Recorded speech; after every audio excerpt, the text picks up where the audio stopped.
তো ইমাম মাহদী আবার কখন আসবে? আমরা তো বুঝলাম ইমাম মাহদী আসবেন, তারপরে দাজ্জাল, তারপরে ঈসা আলাইহিস সালাম, তারপরে খেলাফত, এই তো।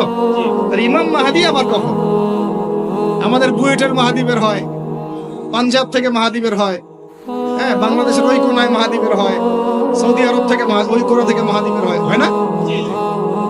খুব ভালো করে মনে রাখবেন, যতক্ষণ এই বিশ্বে একটা মালহামা না হচ্ছে মাহদী আসছেন না। কথা ক্লিয়ার? এই বিশ্বে যতক্ষণ একটা মালহামা না হচ্ছে মাহদী আসছেন না। তিনি আসবেন ফাতিমা রাদিয়াল্লাহু আনহার বংশ থেকে। কার বংশ? তার আসল নাম মুহাম্মদ। কি নাম? তার নাক উঁচু, নাক একদম উঁচু, খাড়া, কপাল চওড়া, চেহারার গড়নটা আমাদের নবী সাল্লাল্লাহু আলাইহি ওয়াসাল্লাম। তার বাবার নাম হবে আব্দুল্লাহ, তার মায়ের নাম হবে আমিনা। তিনি দায়িত্ব নিতে চাইবেন না, তিনি দায়িত্ব নিতে চাইবেন না। তিনি দায়িত্ব না নেওয়ার জন্য মদিনা থেকে পালিয়ে মক্কায় চলে আসবেন। ভয়ে আমাকে দায়িত্ব দিও না, এই ভয়ে। ও তিনি আরবি ভাষায় কথা বলবেন, বাংলা ভাষায় না। এখনকার মাহাদিরা পাঞ্জাবি ভাষায়, বাংলা ভাষায় কথা বলবেন, ঠিক আছে? এবং এই কাবা ঘর যেটা আপনার আমরা তাওয়াফ করি, এখানে যে হাজারে আসওয়াদ আছে না, আর এই যে হাজারে আসওয়াদ আর মাকাম ইব্রাহিম, এই দুটো জায়গার মাঝামাঝি মানুষ তাকে চিনে ফেলবে, এই তো মাহদী। তার হাতে মানুষ বায়াত নেবে 313 জন। কতজন? ওই তালুত বাহিনীতে 313, বদরও 313, এখানেও 313। এবার শুরু হবে আসল খেলা। এবার প্রথমে ওই আরবেরই একটা গোত্র, বনু কালব। কোন গোত্র? এই বনু কালব এই ইমাম মাহদীর বিরুদ্ধে যুদ্ধ করবে। আল মাহদী এই যুদ্ধে জয়লাভ করবেন ইনশাআল্লাহ। তারপরে সিরিয়া, শাম থেকে, শাম মানে শুধু সিরিয়াই না, ওই পুরো অঞ্চলটাই শাম, ওখান থেকে একটা দল আসবে এই মাহদীর সাথে যুদ্ধ করার জন্য। আল্লাহ পাক তাদেরকে মক্কা মদিনার মাঝখানে বাইদা নামক জায়গায় ধসে। কোন জায়গা? এরপরে মুসলমানদের আর কোনো পতন নাই, আর পিছনে ফিরে তাকানোর কোনো সুযোগ নাই। মুসলমানরা আর মাথা নিচু করবে না ইনশাআল্লাহ কোনোদিনের জন্য। তারপর চলতে থাকবে খালি ইসলামের বিজয় আর বিজয় আর বিজয় আর বিজয়। আল্লাহু আকবার। এভাবে চলবে। তবে মাহদী কখন আসবেন? আগে মালহামা, তারপর মাহদী। মালহামা কি তাহলে? এটা হচ্ছে একটা বিশাল যুদ্ধ। এটা কি? কেমন যুদ্ধ? নবীজি বলেছেন, এই রোমকরা, ইউরোপিয়ানরা তোমাদের সাথে অচিরেই চুক্তি ভঙ্গ করবে এবং 80টা পতাকা নিয়ে তোমাদের বিরুদ্ধে ওরা যুদ্ধ করবে। এই মালহামাটা হবে ইরাকের ফোরাত নদীর নিচেই হোক আর পাশেই হোক, আল্লাহ ভালো জানেন। ওখানে সোনার পাহাড়কে কেন্দ্র করে। কি কেন্দ্র করে? এই সোনা মানে সত্যিকার সোনাও হতে পারে, অথবা তেলও হতে পারে, আল্লাহ ভালো জানেন।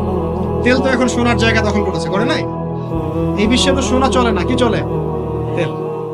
তো এটাকে কেন্দ্র করে যুদ্ধ হবে। নবীজি বলেছেন ওই যুদ্ধে এত ভয়াবহ হবে যে 100 জন যোদ্ধার মধ্যে 99 জনই মারা যাবে না।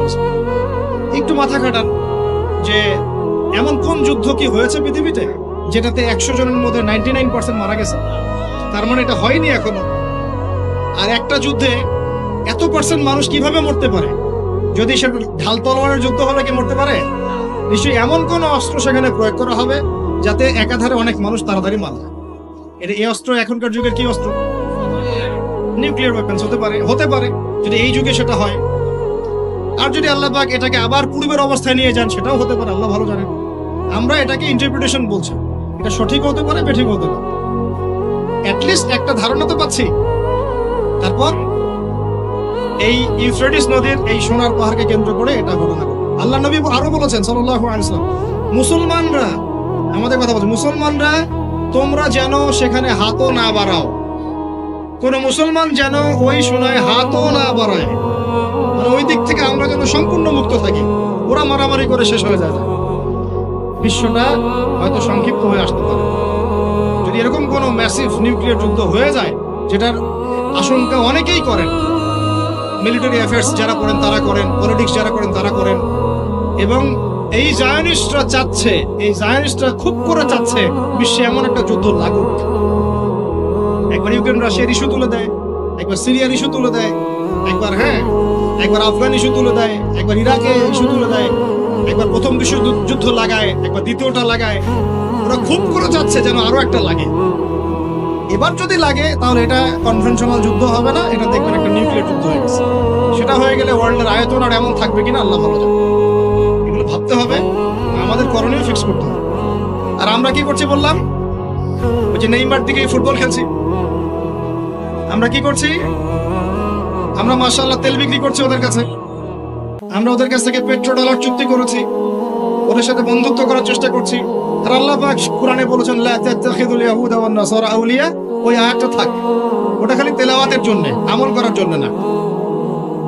আমার কথা কি বুঝতে পারছেন? ওলামায়ে কেরাম তো নিশ্চয়ই বুঝতে পারছেন। তো এখন আমি যে বললাম যে সুদভিত্তিক অর্থনীতির সাথে আমরা যেন সম্পৃক্ত না হই, হারাম না খাই, ঘুষ না খাই, বা হারাম রিজিকে না যাই, তাহলে ইবাদত কবুল হবে না।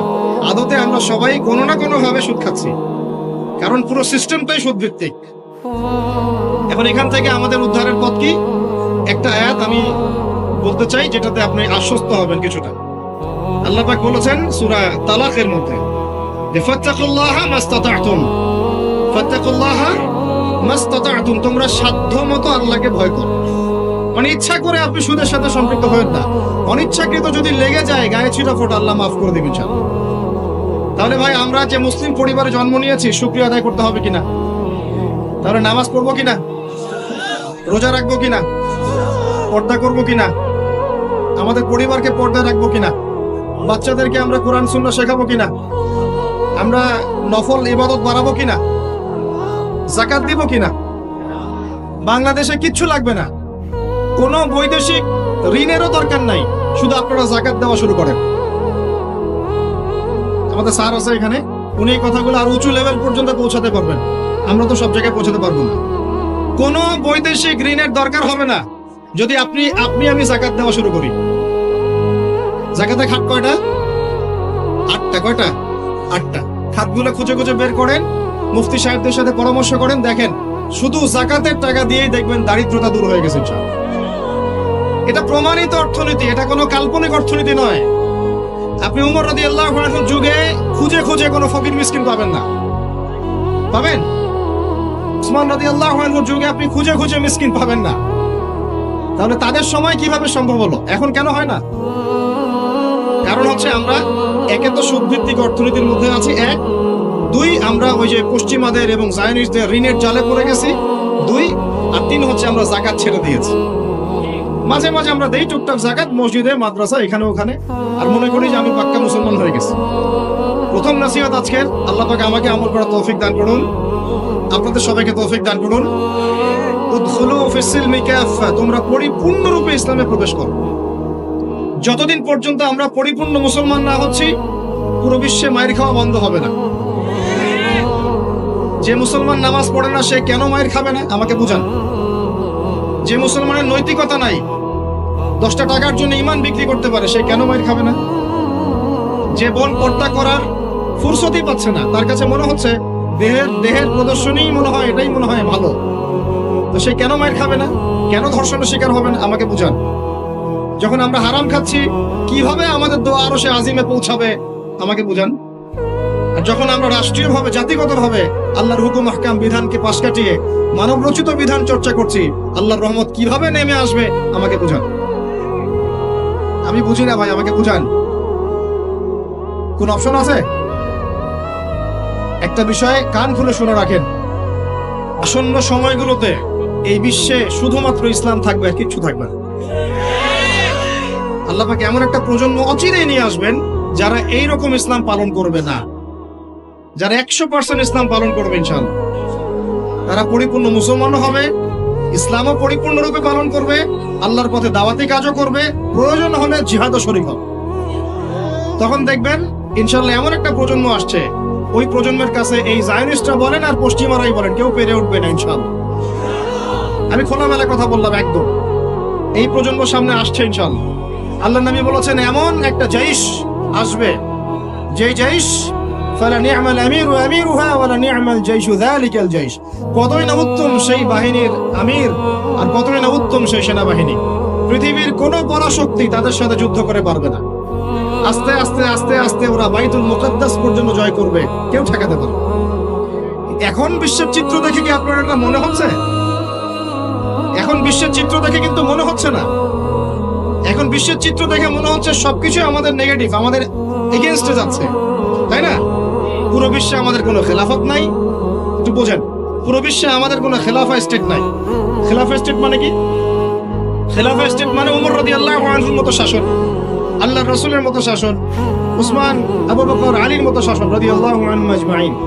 মানে যে স্টেটের মধ্যে আল্লাহ পাকের লস ছাড়া অন্য কোনো লস চলে না। হ্যাঁ, কোনটা চলে? যেটা আল্লাহ এবং তার রাসূলের আইনের অনুকূলে সেটা চলে, প্রতিকূলে কোনো কিছু চলে না। এটা খিলাফা স্টেট। সেখানে যে আমির বা যে নেতা, সে আল্লাহর কাছে জবাবদিহিতায় বাধ্য, জনগণের কাছে জবাবদিহিতায় বাধ্য না। আমি কথা বুঝতে পারছেন? সেখানে বেশিরভাগ মানুষ কি বললো সেটা বড় কথা না, আল্লাহ এবং তার রাসূল কি বললেন সেটা বড় কথা। মানে বেশিরভাগ মানুষ যদি বলে সুদ হালাল, তার মানে এই না যে হালাল হয়ে যাবে। বুঝতে পারছেন কথা? আর বেশিরভাগ মানুষ যদি বলে মদ হালাল, তার মানে এই না যে মদ হালাল হয়ে যাবে। মনে করে আপনি ভোটাভুটি দিচ্ছেন, ভোটাভুটি করছেন, এখানে বেশিরভাগ বললো যে মদ হালাল হোক, খাওয়া যাবে, ভালোই তো, বেপরদায় চললে ভালোই, আমরা মেয়েদেরকে দেখতে পারলাম, নাউজুবিল্লাহ। তারপরে সুদ হালাল হলে কি সমস্যা? সবাইকে আমরা খেলে কি সমস্যা? তো এখন বেশিরভাগ রায় এদিকে পড়লো, আর এই 10-5টা মুসলিম মিসকিন তারা বলছে না এগুলো হারাম। খিলাফা স্টেট মানে হচ্ছে ওই 10 জন মানুষের রায় গ্রহণযোগ্য হবে, এই 100 জনেরটা হবে না। কথা বুঝতে পারছেন কি পারছেন না?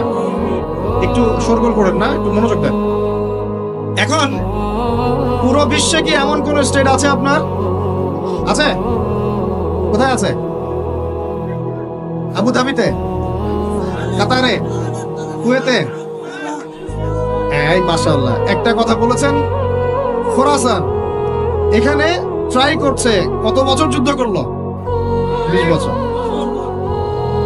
আমরা দোয়া করি আল্লাহ পাক প্রত্যেক মুসলিম রাষ্ট্রের রাষ্ট্রপ্রধানদেরকে শক্তিশালী করুন এবং তাদেরকে ইসলাম বোঝার তৌফিক দান করুন, তাদেরকে আল্লাহ পাকের জমিনে আল্লাহর খলিফা হওয়ার তৌফিক দান করুন।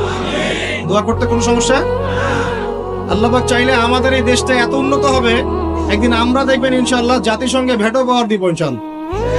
যদিও এটা একটা কাল্পনিক স্বপ্নের মতোই, কিন্তু স্বপ্ন দেখতে দোষ আছে। তবে আমি নিশ্চিত, এটা আমি আমার কনফিডেন্স থেকে বলছি, ইমামুল মাহদি আসার সময় ইউনাইটেড নেশনস বলে কোনো নেশনস থাকবে না ইনশাআল্লাহ। ঈসা আলাইহিস সালাম যখন আসবেন তখন জাতিসংঘ বলে কোনো সংঘ থাকবে না ইনশাআল্লাহ। আপনাদের কি মনে হয় ঈসা আলাইহিস সালাম যখন আসবেন, এসে জাতিসংঘে গিয়ে বলবেন আমার খেলাফা রাষ্ট্র কায়েমের অনুমোদন দেন? তাই মনে হয়? সে বলবে যে আমাকে ডলার দেন, ডলার দিয়ে কেনাবেচা করব।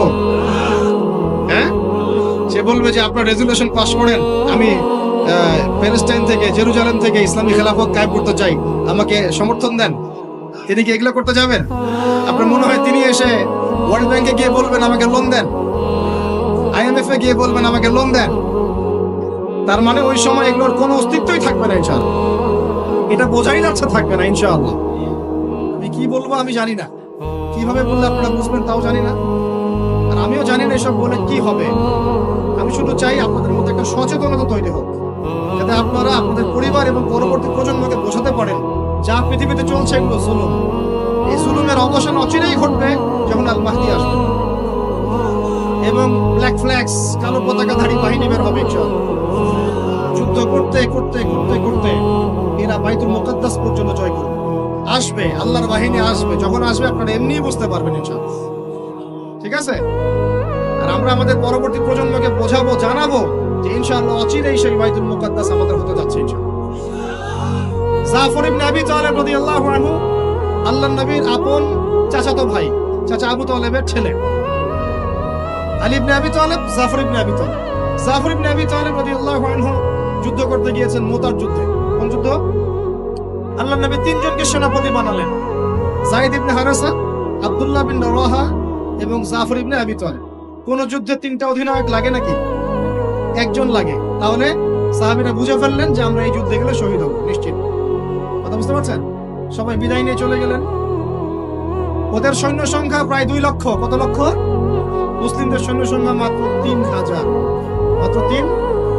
আল্লাহ নবী বললেন যদি যায়েদ ইবনে হারেসা শহীদ হয়, আব্দুল্লাহ বিন রাওয়াহা তুমি পতাকা নিয়ে নিও। আব্দুল্লাহ বিন রাওয়াহা যদি শহীদ হয় তাহলে জাফর তুমি পতাকা নিয়ে নিও। জাফরও যদি শহীদ হয় তাহলে তোমাদের মধ্যে কোনো একজনকে তোমরা আমির বানিয়ে নিও। পরে আমির বানানো হয়েছিল সাইফুল্লাহ মাসলুল খালিদ বিন ওয়ালিদ রাদিয়াল্লাহু আনহু, এবং তার হাতেই বিজয়টা হয়েছিল। 3000 সৈন্য নিয়ে তিনি 2 লক্ষ সৈন্য ঠেকিয়ে দিয়েছেন। জাফর রাদিয়াল্লাহু আনহু যখন শহীদ হন, প্রথমে তার ডান হাত পড়ে যায়। দেখছেন না, এক বাবা হাত নিয়ে ঘুরছে, বাচ্চা আরেক হাত খুঁজে পায় না, দেখছেন না আপনারা? ডান হাত পড়ে গিয়ে বাম হাত দিয়ে তরোয়াল চালানো শুরু করলেন। ওই যুদ্ধ তখন সত্যিকারের যুদ্ধ ছিল, এই তোমাদের মতো কাপুরুষের যুদ্ধ না, যে 100 মাইল দূর থেকে মিসাইল ছুড়বো আর এখান থেকে আমি ঠাস করে দেবো। তখনকার যুদ্ধ ছিল ওয়ান অ্যান্ড ওয়ান ব্যাটল। তুমি সামনে অস্ত্র নিয়ে আসো, আমি সামনে অস্ত্র নিয়ে গেলাম, এরপর দেখি কার কথা হলো। এমন ছিল না বিষয়টা, ওয়ান অ্যান্ড ওয়ান ব্যাটল ছিল। আর তখন সাহাবীরা ছোটবেলা থেকে এগুলোতে প্রশিক্ষিত ছিলেন। নতুন না বিষয়টা, তারা ছোটবেলা থেকেই প্রশিক্ষিত ছিলেন, তীরন্দাজ ছিলেন, ঘোড়সাওয়ার ছিলেন, তখনকার যুগের প্রেক্ষাপট। তারপর তিনি বাহাতে তরোয়াল চালানো শুরু করলেন, এক পর্যায়ে বাহাতে পড়ে গেল। এরপর এই থুতনি দিয়ে তিনি পতাকাটা ধরে রাখছেন। এভাবে মুতার যুদ্ধের ইতিহাসটা পড়ে দেখেন, থুতনি দিয়ে এভাবে পতাকাটা ধরে রাখছেন। পতাকার মান, পতাকার সম্মান। আর সেই পতাকা আমাদের হাত থেকে পড়ে গেল, আরবের লোকজন তাকায় তাকায় দেখতেছে, সারা মুসলিম বিশ্ব তাকায় তাকায় দেখতেছে। এই গুনাহের ভার আল্লাহর কসম আপনার আমার সবার উপর বর্তাবে, কোনো উপায় নাই, সবার উপর বর্তাবে। আল্লাহ যেন মাফ করেন, আল্লাহ পাক মাফ করবেন না। আমি আল্লাহকে চিনি, আল্লাহ পাক মাফ করবেন না এভাবে, যতক্ষণ পর্যন্ত না আল্লাহ পাক একবার হিসাব নিচ্ছেন। কারণ ওলামায়ে কেরামকে জিজ্ঞাসা করে দেখেন, একটা মুসলিম রাষ্ট্রে যদি একজন মুসলিম নারীকে ধর্ষণ করা হয়, উঠিয়ে নিয়ে চলে যাওয়া হয়, রেপ করা হয়, অথবা একজন মুসলিম ভাইকে নির্মমভাবে হত্যা করা হয়, তাহলে ফতোয়া কি করা উচিত? তখন সবাই মিলে ওই জালেমের বিরুদ্ধে দাঁড়ানো ফরজ। যদি সে দাঁড়াতে না পারে, তার প্রতিবেশী দাঁড়াবে, সে না পারলে তার প্রতিবেশী দাঁড়াবে, আর যখন সেও পারবে না, পুরা উম্মাহ একসাথে মিলে দাঁড়াতে হবে। সেটা কি হয়েছে? করতে পেরেছি? পতাকা ধরে রাখলেন এইভাবে, পতাকা পড়তে দিলেন না। এক পর্যায়ে এক কাফেরের তরবারের আঘাতে তার শরীরটা দ্বিখণ্ডিত হয়ে গেল। এদিকে মদিনায় নবী সাল্লাল্লাহু আলাইহি ওয়াসাল্লাম খবর পেয়ে গেলেন। খবর পেয়ে বলছেন, এইমাত্র জাফর শহীদ হলো, এইমাত্র জাফর শহীদ হলো। সুবহানাল্লাহ। তখন তিনি, তার চোখ দিয়ে পানি পড়ছে, তিনি জাফরের বাসায় চলে গেলেন, ছুটে চলে গেলেন জাফর ইবনে আবি তালিবের বাসায়। তার ছোট ছোট বাচ্চা ছিল। আপনার আমার বাচ্চা নাই? ছোট ছোট বাচ্চা, তাদেরকে বুকে জড়িয়ে কান্নাকাটি করছেন। সাহাবীরা বলছেন, ইয়া রাসূলুল্লাহ, আপনি আল্লাহর রাসূল হয়ে কান্নাকাটি করছেন? নবীজি বলেন, এটা আল্লাহর রহমত, এটা আল্লাহর রহমত। যে কাঁদতে পারে না তার মন তো পাষাণ। জাফর শহীদ হয়ে গেছে। তারপরে তিনি হাসলেন, আমাদের নবী হেসে উঠলেন। সাহাবীরা বললেন যে, আপনি একটু আগে কাঁদলেন, এখন হেসে উঠলেন? নবীজি বললেন, এই মাত্র আমি দেখলাম যে জাফরকে দুজন ফেরেশতার মাধ্যমে আমার সামনে দিয়ে নিয়ে যাওয়া হলো। আমি দেখলাম জাফর জান্নাতে। তার দুই হাত, যে দুই কাটা হাত, এই দুই কাটা হাতের বদৌলতে আল্লাহ পাক তাকে জান্নাতে দুইটা পাখা দিয়েছে, সে জান্নাতে উড়ে বেড়াচ্ছে, ফল খাচ্ছে। এই দৃশ্য দেখে আমি হেসে উঠলাম। আমি এই জন্য বলছি, আমাদের শহীদরা মৃত নয়, আমাদের শহীদরা মৃত নয়। আমাদের এই মা, বোন, শিশু, নারী যাদেরকে মেরে ফেলা হয়েছে, কেউ মৃত নয়। ইনশাআল্লাহ তারা জীবিত আছে, এবং তারা এখন আল্লাহ পাককে কি বলছেন জানেন? তারা আল্লাহকে বলছেন, আল্লাহ আমাদেরকে আরেকবার ফিরিয়ে দাও, আরো একবার এদের বিরুদ্ধে যুদ্ধ করে যেন শহীদ হয়ে আসে। একজন শহীদ সাহাবীর মাকবারা থেকে যদি কেউ কোনো ঘাত পায়, মনে করে আল্লামা তারেক জামিল হুজুর গিয়েছেন মুয়াজ বিন জাবাল রাদিয়াল্লাহু আনহু কবরের সামনে, আপনি গিয়েছেন মনে করেন, এরকম অনেক মানুষই পেয়েছে। আপনি গিয়েছেন এমন একজন সাহাবীর কবরের সামনে যেখানে আপনি কিছু একটা ঘ্রাণ পাচ্ছেন, আপনি পাচ্ছেন, হয়তো আর 10 জন পাচ্ছে না, এই 5 জন পাচ্ছে, ওই 10 জন পাচ্ছে না, হতে পারে কি না? আল্লাহ পাকের কুদরত কারিশমা নাই? যে পাচ্ছে বলেই যে সে জান্নাতি, এমনও তো না। ব্যাপারটা কেমন না? ইমাম বুখারী রাহিমাহুল্লাহ ইন্তেকাল করেছেন, যখন তাকে দাফন করার পরে এত সুঘ্রাণ ছড়িয়েছে, মানুষ মাটি হাতে করে নিয়ে বাসায় আসতো, মিশকাম ঘ্রাণ বেরোচ্ছে কবর থেকে। এখনো বাংলাদেশেও বহু মানুষকে দেখা যায় যে 10 বছর আগে ইন্তেকাল করেছেন, এখনো লাশ অক্ষত আছে। এটা কি মিথ্যা কথা? এই কারিশমা গুলো নাই? তো মনে করেন একজন পেয়েছে, তো সে তার আবেগটা কিভাবে প্রকাশ করবে? সে কি বলবে যে আমি জাহান্নামের ঘ্রাণ পাচ্ছি? কি বলতে পারে? শব্দটা কি প্রয়োগ করতে পারে? ওরে বাপ রে বাপ, এটা নিয়ে যে শুরু করলো এক শ্রেণীর লামাসাবি, বেশিরভাগই লামাসাবি ছিল তারা মাযহাব মানে না, বাট শাইখ মানে অবশ্য। এটা আবার একটা পয়েন্ট আছে, কোনো মাযহাবই মানি না, আমি কোনো মাযহাবই মানি না, কিন্তু আমার শাইখকে মানি, আমার শাইখ যা বলবে তাই। আমার কথা রাগ করছেন? রাগ করেন না, এটা ভুল, এটা ভুল পথ, এটা একটা ভুল পথ। আপনি যদি মাযহাব না মানেন তাহলে আপনাকে মুজতাহিদ হতে হবে। একজন মুজতাহিদ, যে যার মাযহাব মানার দরকার নাই, সে কোরআন সুন্নাহ সব জ্ঞান জানে। আপনার তো মাযহাব মানার দরকারই নাই, আপনি তো মুজতাহিদ নিজেই। মাশাআল্লাহ, আমরা তখন আপনাকে মানব, কিন্তু আপনি তো মুজতাহিদ নন। বরং আপনি কোনো কোনো ক্ষেত্রে কোরআনও তেলাওয়াত করতে পারেন না, হাদিসের ইবারতও পড়তে পারেন না, আপনি কোনো ফিকহের মাসআলা দিতে পারবেন না। তাহলে তো আপনাকে কোনো ইমামের অনুসরণ করতেই হবে, এবং সেটা আপনি করছেন তো। মাশাআল্লাহ, আপনি শাইখকে ফলো করছেন, ওটা তো মাযহাব মানেই হলো, তাই না? আদতে যা হয়েছে, চার মাযহাবকে বাদ দিয়ে নতুন একটা মাযহাব চালু করলেন। আদতে কিন্তু এটা হলো, প্রতিষ্ঠিত মাযহাবগুলোকে বাদ দিয়ে নতুন একটা মাযহাব চালু করলেন। মাযহাবে জাকারিয়া, মাযহাবে রাজ্জাকিয়া, এরকম কিছু মাযহাব চালু করলেন, নতুন নতুন মাযহাব। এর বাইরে আপনি যাবেন। উনি যদি বলেন তালেবান খারাজি, আপনিও বলবেন তালেবান খারাজি। উনি যদি বলেন অমুক আদনানি গোষ্ঠী, আপনিও বলবেন সে আদনানি গোষ্ঠী। তাহলে আপনি তো আপনার শাইখের মুকাল্লিদ। আপনি কি যাচাই করতে পারেন আসলে কারা খারাজি, কারা এই, কারা সেই? আদতে লা মাযহাবি বলে কোনো শব্দ নাই। আমরা সবাই কোনো না কোনো মাযহাব ফলো করি। বাংলাদেশের সবচেয়ে বড় আলেমের একজনের নাম বলেন, বলেন একটা নায়কের নাম বলেন। মাশাআল্লাহ, কি বলেছেন? আব্দুল মালিক দামাত বারাকাতুহু আছে। মাশাআল্লাহ, হ্যাঁ মাশাআল্লাহ, ওনার মতো মুহাদ্দিস এই উপমহাদেশে খুব কমই আছে, ঠিক না বেঠিক? এখন উনি এত বড় মানুষ হওয়ার পরেও কি তিনি নিজে কোনো মাযহাব চালু করেছেন, নাকি তিনিও একটা মাযহাবকে ফলো করেন? এখন আপনি আমি তো কোরআনই পড়তে পারি না, হাদিসও বুঝি না, মাসলা মাসাইলও জানি না, ফিকহ বুঝি না, 2-3-4টা চটি বই পড়ে আপনি মুস্তাহিদ হয়ে গেলেন? মূলত এটা হয়ে গেল শায়েখ পূজা। কি হলো? আপনি কোনো শায়েখকে ফলো করেন, আমি আপনাকে দোষ দিচ্ছি না, নেগেটিভ বলছি না, কিন্তু আপনাকে লিবারাল থাকতে হবে, ওপেন মাইন্ডেড হতে হবে। এমন না যে সে যদি ভুল বলে সেটাই মেনে নিবেন। এখন মূল কথাটা আসেন, এই যে শুরু করলো ঘ্রাণ, জান্নাতের ঘ্রাণ পেয়েছে। আরে বাপ রে বাপ, জান্নাতের ঘ্রাণ দুনিয়া থেকে পাওয়া যায় না, এই সেই। তখন মনে হচ্ছিল যে আল্লাহ, এই মিডিয়াগুলোর চাইতে আমাদের বড় শত্রু মনে আর কেউ নাই। ঠিক আছে, নামাজের আপনাকে গুরুত্ব বুঝাচ্ছিলাম। যে কোনো মক্তবে হোক, মাদ্রাসায় হোক, ওলামা কেরাম এগুলো বুঝান, আমাদেরকে শিখিয়েছেন ছোটবেলায়। যখন নামাজ পড়বা তখন প্রত্যেকটা সেন্টেন্স সুন্দর করে বলো যে ইয়্যাকা না'বুদু ওয়া ইয়্যাকা নাস্তাঈন, স্পষ্ট করে সুন্দর করে বলো, তাড়াহুড়া করো না। এখন আপনি মনে করেন বলছেন ইয়্যাকা না'বুদু ওয়া ইয়্যাকা নাস্তাঈন, এখানে কানা বলে কোনো শব্দ আছে? বলেন তো, কথাটা বুঝেন কি? শব্দটা ইয়্যাকা, শব্দটা কি? ইয়্যাকা একটা শব্দ, না'বুদু একটা শব্দ, ওয়া ইয়্যাকা একটা শব্দ, নাস্তাঈন একটা শব্দ। তো আপনি পড়ছেন ইয়্যাকা না'বুদু, ইয়্যাকা না'বুদু, এই কানা মানে আবার কে? শব্দটা হচ্ছে ইয়্যাকা না'বুদু, ইয়্যাকা না'বুদু ওয়া ইয়্যাকা নাস্তাঈন। এখন আমাদেরকে শেখানো হচ্ছে, ছোটবেলা থেকে শিখেছি যে সুন্দর করে তারতিলের সাথে কোরআন তেলাওয়াত করবে, যাতে প্রত্যেকটা শব্দের পার্থক্য বোঝা যায়। আপনি বলছেন, ধরেন কথার কথা, আপনি বলছেন, আমি বলছি আল্লাহু আকবার, আল্লাহু আকবার। এখন কেউ বলছে আল্লাহু আকবার, আল্লাহু আকবার, শব্দটা কি হু আকবার না আল্লাহু আকবার? একটা সৌন্দর্য আছে না?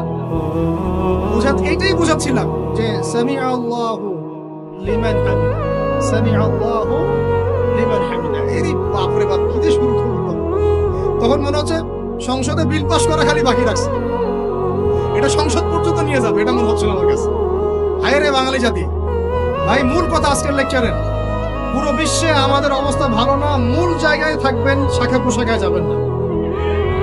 আমাদের মূল জায়গা হচ্ছে পরিপূর্ণ ইসলাম পালন করব, নিজে করব, আমার পরিবারে প্রতিষ্ঠা করব ইনশাআল্লাহ, আমার বাচ্চাদের মধ্যে প্রতিষ্ঠা করব ইনশাআল্লাহ। আমরা উলামায়ে কেরামের মধ্যে কোনো বিভক্তি সৃষ্টি করব না, আমরা ইস্যু পাগল হব না, আমরা মাজলুমের পক্ষে থাকব, আমরা জালেমের বিপক্ষে থাকব। মুনাফিকদের সাথে কোনো আপোষ নাই, জালেমদের সাথে কোনো আপোষ নাই। আমরা উম্মার ঐক্যের চেষ্টা করব, বিভক্তির দিকে যাব না। আমরা হালাল খাবো, আমাদের উপরে যারাই গভর্নমেন্টে আসুক আমরা আনুগত্য করব, আমরা আনুগত্য করব, আমরা তাদের সাথে বিদ্রোহে যাব, তাদেরকে ওয়াজ নসিহত করব, বোঝানোর চেষ্টা করব এবং জাতিগত ঐক্য ধরে রাখবো। হ্যাঁ, তারা যদি সরাসরি ইসলামের বিরুদ্ধে চলে যায় তখন যা করার তাই করব, কিন্তু সরাসরি কি তারা ইসলামের বিরুদ্ধে যাচ্ছেন? যাচ্ছেন। অতএব এখানে আমরা কোনো ফাসাদ সৃষ্টি করব না, কোনো দরকার নাই ভাই। মুসলিম মুসলিম মারামারি করে এগুলো শহীদ না, মুসলিম মুসলিম লাঠি বৈঠা নিয়ে মারামারি করে এগুলো শহীদ হবে না, সাবধান, এটা সঠিক পথ নয়। তবে আমরা অবশ্যই অবশ্যই তাদেরকে নসিহত করবো, দোয়া করবো, জাতিগত ঐক্য ধরে রাখবো এবং আমাদের লক্ষ্য আমরা স্থির রাখবো। আমাদের লক্ষ্যটা কি ভাই? ওই বাইতুল মুকাদ্দাস। লক্ষ্যটা কি? বাইতুল মুকাদ্দাস। ইনশাআল্লাহ পুরো বিশ্ব থেকে আস্তে আস্তে জালেমদের পতন করবে ইনশাআল্লাহ, মাজলুমের রক্ত বৃথা যাবে না ইনশাআল্লাহ। ইনশাআল্লাহ আমাদের শহীদরা মৃত নন ইনশাআল্লাহ, তাদেরকে রিজিক দেওয়া হচ্ছে। আমরা সবাই মন খুলে দোয়া করবো তাদের জন্য। এখন কনক্লুশনে আসি, বিশ্বের এই অবস্থায় আমাদের অবস্থাটা কি একটু দেখাই, তারপর শেষ করে দিই। একটু বসেন 10টা মিনিট খালি মনোযোগ দেন। আমাদের অবস্থা কি দেখেন? পুরো বিশ্বে কি আমাদের খেলাফা আছে? বললাম নাই। পুরো বিশ্বের অর্থনৈতিক শক্তি আমাদের হাতে আছে? রাজনৈতিক ক্ষমতা আমাদের হাতে আছে? বৈশ্বিক রাজনৈতিক ক্ষমতা আছে? নাই। আমাদের কি মিডিয়াগুলো সব স্বতন্ত্র, নিজের স্বাধীন? আমাদের কি এই পারমাণবিক অস্ত্রশস্ত্র ওয়েপন্স আছে? আছে ভাই? নাই। আমাদের কি ঐক্যবদ্ধ জাতির একটা নেতা আছে? মানে আমি ওয়ানজেলা এরকম কিছু আছে? নাই। এখন এই অবস্থায় আমরা যদি আমাদের অবস্থানকে উন্নত করতে চাই, বিশৃঙ্খলা করে না, একটু বসেন, জাস্ট 5টা মিনিট বসেন, শেষ করে দিচ্ছি। একটু পরে দোয়া হবে, তারপরে আমরা যাবো। এই অবস্থায় আমরা কি চাই? আগে আমাকে বলেন, আমরা কি চাই যে আমাদের অবস্থা আগের মতো হোক? আগের মতো বলতে রাসূলের যুগের মতো, সাহাবীদের যুগের মতো আমরা কি চাই আমাদের অবস্থা আবার সেরকম হোক? তাহলে ভাই সর্বপ্রথম আমাদের সবাইকে ইলম অর্জন করতে হবে। রাজি আছে কিনা? পড়াশোনা করতে রাজি আছে কিনা? ইনশাআল্লাহ সবাই কোরআন তেলাওয়াত শিখবো ইনশাআল্লাহ। রাজি আছে কিনা? সবাই কোরআনের অর্থ পড়বো। রাজি আছে কিনা? প্রতিদিন কমপক্ষে 5টা করে হাদিস পড়বো। রাজি আছে কিনা? বাংলাদেশের বরেণ্য উলামায়ে কেরামদের সাথে সোহবতে থাকবো। রাজি আছে কিনা? আমরা সবাই হালাল খাবো ইনশাআল্লাহ। রাজি আছে কিনা? হারাম থেকে দূরে থাকবো। রাজি আছে কিনা? আমাদের পরিবারে আমরা বেপরদামি ঢুকতে দিব না। রাজি আছি? আমাদের সন্তানদেরকে মানুষ করবো। রাজি আছি? আমরা আমাদের এই সমাজের মধ্যে মানব সৃষ্ট কোনো ফাসাদ সৃষ্টি করবো না। রাজি আছি ইনশাআল্লাহ? আমরা মুসলিম উম্মাহ নির্যাতিত ভাই বোনদের জন্য দোয়া করবো। রাজি আছি কিনা? তাদের জন্য আল্লাহর দরবারে কান্নাকাটি করবো। রাজি আছি কিনা? আমরা উম্মার মাঝে কোনো বিভক্তি সৃষ্টি করবো না। রাজি আছি কিনা? আমরা সবাই মিলে দ্বীনের দাওয়াতি কাজ করবো। রাজি আছি কিনা? আমরা সবাই মিলে প্রয়োজনে আল্লাহর দ্বীনের জন্য জিহাদ করবো। রাজি আছি কিনা? আল্লাহ পাক আমাদের সবাইকে যেন কবুল করেন, আমিন। শেষ কথা শুনে রাখেন, এই জুলুম চিরস্থায়ী হবে না। এই বাংলাদেশ ঈসা আলাইহিস সালাম শাসন করবে ইনশাআল্লাহ। আপনারা ইলেকশন করেন, হরতাল করেন, এই করেন সেই করেন, আমার কথাটা ছোট ভাই হিসেবে বিশ্বাস করেন। আমি কোন দলের মানুষ না, আমি সবার শুভাকাঙ্ক্ষী। এই বাংলাদেশ ঈসা আলাইহিস সালাম শাসন করবে ইনশাআল্লাহ। এই ভারত ঈসা আলাইহিস সালাম শাসন করবে। এই জেরুজালেম ঈসা আলাইহিস সালাম শাসন করবে। এই আরবের যত কান্ট্রি দেখতেছেন সবগুলো ঈসা আলাইহিস সালাম শাসন করবে। তার আগ পর্যন্ত আপনারা এই খেলা চালাতে থাকেন, কোনো লাভ নাই। আস্তে আস্তে সব শেষ হয়ে যাবে। এখন একটা মজার প্রশ্ন, এই প্রশ্নটা দিয়ে শেষ করি। তো ইমাম মাহদী আবার কখন আসবে? আমরা তো বুঝলাম ইমাম মাহদী আসবেন, তারপরে দাজ্জাল, তারপরে ঈসা আলাইহিস সালাম, তারপরে খেলাফত, এই তো। আর ইমাম মাহদী আবার কখন? আমাদের বুয়েটের মাহদী বের হয়, পাঞ্জাব থেকে মাহদী বের হয়, হ্যাঁ, বাংলাদেশের ওই কোনায় মাহদী বের হয়, সৌদি আরব থেকে ওই কোনা থেকে মাহদী বের হয়, হয় না? খুব ভালো করে মনে রাখবেন, যতক্ষণ এই বিশ্বে একটা মালহামা না হচ্ছে মাহদী আসছেন না। কথা ক্লিয়ার? এই বিশ্বে যতক্ষণ একটা মালহামা না হচ্ছে মাহাদি আসছেন না। তিনি আসবেন ফাতিমা রাদিয়াল্লাহু আনহার বংশ থেকে। কার বংশ? তার আসল নাম মুহাম্মদ। কি নাম? তার নাক উঁচু, নাক একদম উঁচু খাড়া, কপাল চওড়া, চেহারার গড়নটা আমাদের নবী সাল্লাল্লাহু আলাইহি ওয়াসাল্লাম। তার বাবার নাম হবে আব্দুল্লাহ, তার মায়ের নাম হবে আমিনা। তিনি দায়িত্ব নিতে চাইবেন না, তিনি দায়িত্ব নিতে চাইবেন না। তিনি দায়িত্ব না নেওয়ার জন্য মদিনা থেকে পালিয়ে মক্কায় চলে আসবেন। ভয়ে আমাকে দায়িত্ব দিও না, এই ভয়ে। ও তিনি আরবি ভাষায় কথা বলবেন, বাংলা ভাষায় না। এখনকার মাহাদিরা পাঞ্জাবি ভাষায়, বাংলা ভাষায় কথা বলবেন, ঠিক আছে? এবং এই কাবা ঘর যেটা আমরা তাওয়াফ করি, এখানে যে হাজারে আসওয়াদ আছে না, আর এই যে হাজারে আসওয়াদ আর মাকাম ইব্রাহিম, এই দুটো জায়গার মাঝামাঝি মানুষ তাকে চিনে ফেলবে। এই তো মাহদি। তার হাতে মানুষ বায়াত নেবে 313 জন। কতজন? ওই তালুত বাহিনীতে 313, বদরও 313, এখানেও 313। এবার শুরু হবে আসল খেলা। এবার প্রথমে ওই আরবেরই একটা গোত্র বনু কালব। কোন গোত্র? এই বনু কালব এই ইমাম মাহাদির বিরুদ্ধে যুদ্ধ করবে। আল মাহদি এই যুদ্ধে জয়লাভ করবেন ইনশাআল্লাহ। তারপরে সিরিয়া, শাম থেকে, শাম মানে শুধু সিরিয়াই না, ওই পুরো অঞ্চলটাই শাম, ওখান থেকে একটা দল আসবে এই মাহদির সাথে যুদ্ধ করার জন্য। আল্লাহ পাক তাদেরকে মক্কা মদিনার মাঝখানে বাইদা নামক জায়গায় ধসিয়ে দেবে। কোন জায়গা? কথা বুঝতে পারছি? এরপরে মুসলমানদের আর কোনো পতন নাই, আর পিছনে ফিরে তাকানোর কোনো সুযোগ নাই। মুসলমানরা আর মাথা নিচু করবে না ইনশাআল্লাহ কোনোদিনের জন্য। তারপর চলতে থাকবে খালি ইসলামের বিজয় আর বিজয় আর বিজয় আর বিজয়। আল্লাহু আকবার। এভাবে চলবে। তবে মাহাদি কখন আসবেন? আগে মালহামা, তারপর মাহাদি। মালহামা কি তাহলে? এটা হচ্ছে একটা বিশাল যুদ্ধ। এটা কি? কেমন যুদ্ধ? নবীজি বলেছেন এই রোমকরা, ইউরোপিয়ানরা তোমাদের সাথে অচিরেই চুক্তি ভঙ্গ করবে এবং 80টা পতাকা নিয়ে তোমাদের বিরুদ্ধে ওরা যুদ্ধ করবে। এই মালহামাটা হবে ইরাকের ফোরাত নদীর নিচেই হোক আর পাশেই হোক, আল্লাহ ভালো জানেন। ওখানে সোনার পাহাড়কে কেন্দ্র করে। কি কেন্দ্র করে? এই সোনা মানে সত্যিকারের সোনাও হতে পারে, অথবা তেলও হতে পারে, আল্লাহ ভালো জানেন। তেল তো এখন সোনার জায়গা দখল করেছে, করে নাই? এই বিশ্বে তো সোনা চলে না, কি চলে? তেল। তো এটাকে কেন্দ্র করে যুদ্ধ হবে। নবীজি বলেছেন ওই যুদ্ধে এত ভয়াবহ হবে যে 100 জন যোদ্ধার মধ্যে 99 জনই মারা যাবে না। একটু মাথা কাটান যে এমন কোন যুদ্ধ কি হয়েছে পৃথিবীতে যেটাতে 100 জনের মধ্যে 99% মারা গেছে? তার মানে এটা হয়নি এখনো।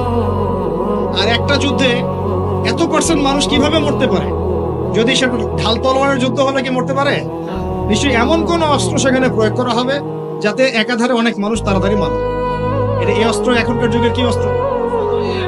নিউক্লিয়ার ওয়েপন্স হতে পারে, হতে পারে যদি এই যুগে সেটা হয়। আর যদি আল্লাহ পাক এটাকে আবার পূর্বের অবস্থায় নিয়ে যান, সেটাও হতে পারে, আল্লাহ ভালো জানেন। আমরা এটাকে ইন্টারপ্রিটেশন বলছি, এটা সঠিক হতে পারে, বেঠিক হতে পারে। অ্যাটলিস্ট একটা ধারণা তো পাচ্ছি। তারপর এই ইউফ্রেটিস নদীর এই সোনার পাহাড়কে কেন্দ্র করে এটা ঘটনা ঘটে। আল্লাহ নবী আরো বলেছেন সাল্লাল্লাহু আলাইহি ওয়াসাল্লাম, মুসলমানরা, আমাদের কথা বলছে, মুসলমানরা তোমরা যেন সেখানে হাতও না বাড়াও। কোন মুসলমান যেন ওই সোনায় হাতও না বাড়ায়, মানে ওই দিক থেকে আমরা যেন সম্পূর্ণ মুক্ত থাকি। ওরা মারামারি করে শেষ হয়ে যায়। বিশ্বটা হয়তো সংক্ষিপ্ত হয়ে আসতে পারে যদি এরকম কোন ম্যাসিভ নিউক্লিয়ার যুদ্ধ হয়ে যায়, যেটার আশঙ্কা অনেকেই করেন। মিলিটারি অ্যাফেয়ার্স যারা করেন তারা করেন, পলিটিক্স যারা করেন তারা করেন। এবং এই জায়নিস্টরা চাচ্ছে, এই জায়নিস্টরা খুব করে চাচ্ছে বিশ্বে এমন একটা যুদ্ধ লাগুক। একবার ইউক্রেন রাশিয়ার ইস্যু তুলে দেয়, একবার সিরিয়ার ইস্যু তুলে দেয়, একবার আফগান ইস্যু তুলে দেয়, একবার ইরাকে ইস্যু তুলে দেয়, একবার প্রথম বিশ্বযুদ্ধ লাগায়, একবার দ্বিতীয়টা লাগায়। ওরা খুব করে চাচ্ছে যেন আরো একটা লাগে। এবার যদি লাগে তাহলে এটা কনভেনশনাল যুদ্ধ হবে না, এটা দেখবেন একটা নিউক্লিয়ার যুদ্ধ হয়ে গেছে। সেটা হয়ে গেলে ওয়ার্ল্ডের আয়তন আর এমন থাকবে কিনা আল্লাহ ভালো জানে। এগুলো ভাবতে হবে, আমাদের করণীয় ফিক্স করতে হবে।